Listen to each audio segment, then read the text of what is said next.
Hello, this is Lucy at Pilates Birmingham. I'm going to show you the quadruped hip abduction. I use this exercise with a lot of my clients who experience sciatica, and mainly my clients who experience sciatica that isn't caused by a slip disc in the lumbar spine.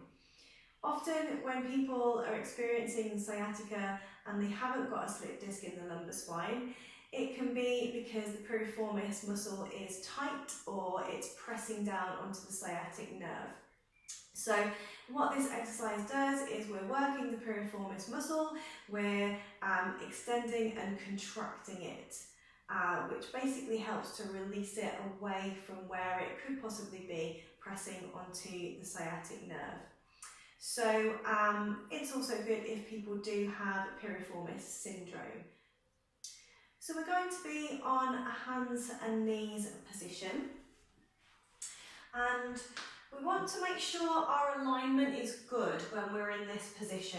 So we've got our knee underneath the hip, we've got the spine straight parallel to the ceiling, shoulders are drawing down from the ears. We don't want to be pushing the elbow joint forward, so hyperextending the elbow. These two little dimples into the elbows here need to be facing each other, so we've got just a slight bend in the elbow. And the eye gaze should be looking just in front of your fingers. We don't want to look at the knees. And even sometimes when you've got your eye gaze just in front of the fingers, sometimes the head drops down a little bit.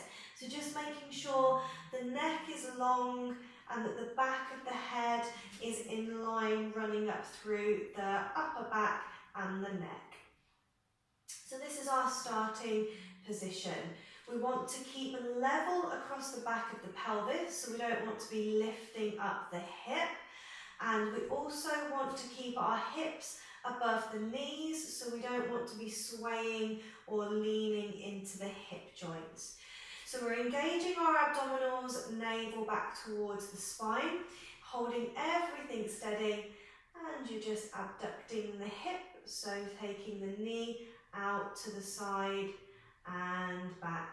And you can alternate sides, it helps you work a little bit with your stability, so you're breathing out and breathing in, breathing out.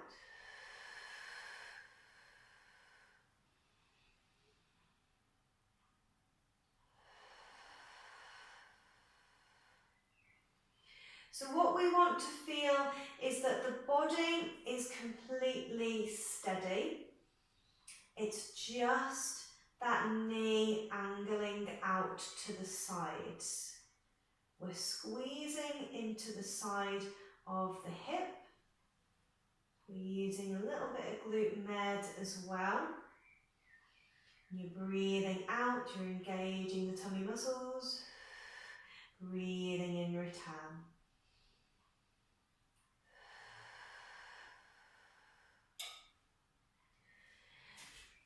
So I'll just have a little look at some of the things that can go wrong with this exercise.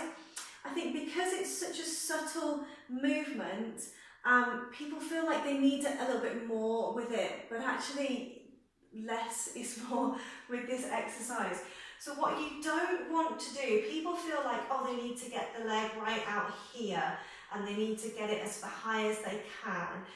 But what you don't want to do is be lifting up the hip. You don't want to be leaning into your other leg. What happens when you lift up the hip is you start rotating that lower part of the back, which means you're causing instabilities in the back. You might be moving yourself out of alignment. So if you are struggling with sciatica, moving the spine out of alignment is not going to be what you want to do. You want to keep the spine perfectly aligned. You want to keep the pelvis in line with the spine, and then you want to work the muscles from that position there. A good little trick that I use with my clients is to give them something to focus on that helps them keep the body as steady as they can. So I've got just one of these little massage balls.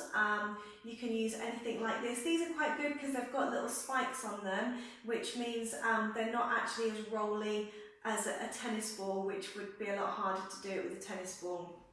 What you can do is to come into your position, so you're in your fully aligned position. You can pop the ball onto the lower part of your back, and then you're really drawing your tummy muscles in, and then you're doing your hip abduction from there.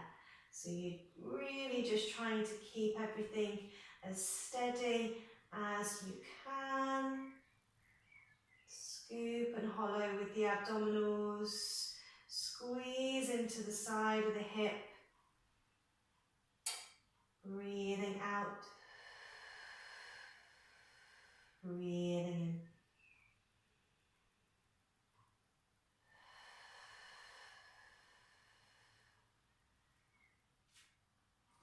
Hope you found that helpful, and for more videos on sciatica and lower back pain, do have a look at my channel and subscribe, and I'll pop in the comments underneath some links to my other videos for similar things. And please do like and share the video as well. Thanks so much for watching.